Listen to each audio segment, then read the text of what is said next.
I wanted to do this so much that I would get up at 5 o'clock in the morning and start working. It was one of those things that I was just influenced to just get the creative juices flowing and design.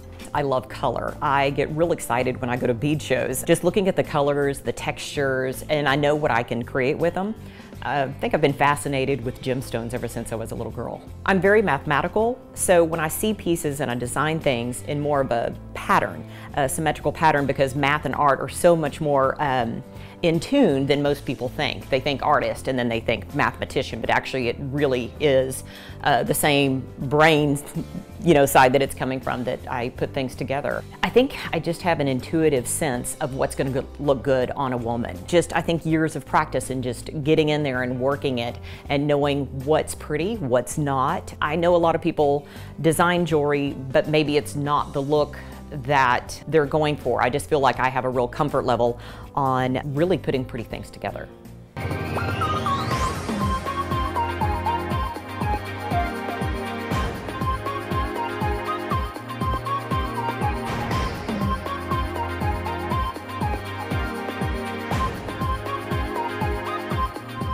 So now you're seeing the very glamorous part of my job down here on the floor, and this is the decision-making time of what's going to be going forward to markets, whether it's going to be Dallas and New York, maybe what's going to be on the next celebrity's neck at the Oscars. I've been real fortunate enough to be represented with some celebrities. Right now, Good Morning America's Robin Roberts wears my stuff on air. She's also worn it on the red carpet, so I've been represented at the Oscars. Linda Lavin has worn it to the Tonys. Nancy Grace wears my jewelry on air. I've also had Lancome representatives wear it at the Emmys. So I've been lucky enough to be at the Oscars, the Tonys, and the Emmys. So it's been fun that I think, oh, I can live vicariously through my jewelry. I'm a San Antonio-based designer. I'm a Texas girl through and through. Now, I do have Dallas showroom, New York showrooms, and I do travel extensively, but my family is here and I love Texas. I could easily live in LA or New York. It'd be so much easier to go sourcing my product. Plus, I'd travel internationally, so it'd be easier for me to leave from the East Coast to the West Coast. But, Texas is home. My family is here. I don't know if I would ever leave, and I could, but the fact that I get to travel and go to my showrooms is enough. I travel extensively to get a chance to go see beads, whether it's internationally or nationally.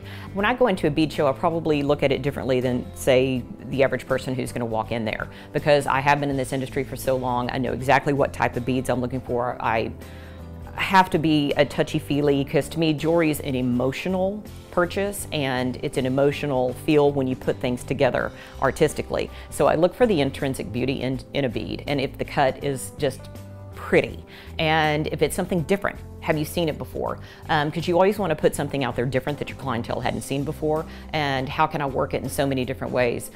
People ask me all the time, how do you come up with so many ideas? The problem is I can come up with millions of ideas. The problem is not having the time. I've got great help that helps me out, but there's just so much that I can get done. But there's so much. I mean, my head could just really explode with a lot of different ideas. When I first started in this industry, I actually started this. I said, I am going to make some money. I didn't go into it really thinking that this is just going to be my art. I was a businesswoman, lucky to have a business background. So it started small. I started actually with home shows, and then Julian Gold here in town picked me up. Then I got a Dallas showroom. From there, LA, Atlanta, Las Vegas, New York, and it really boomed. I had at one time over 400 boutiques carrying my jewelry across the nation and some overseas. It was great. About 2008, when the economy got depressed, I kind of pulled back some, which was great. At the time, my son was in junior school and he really needed me a little bit more full-time. Continued with my business though.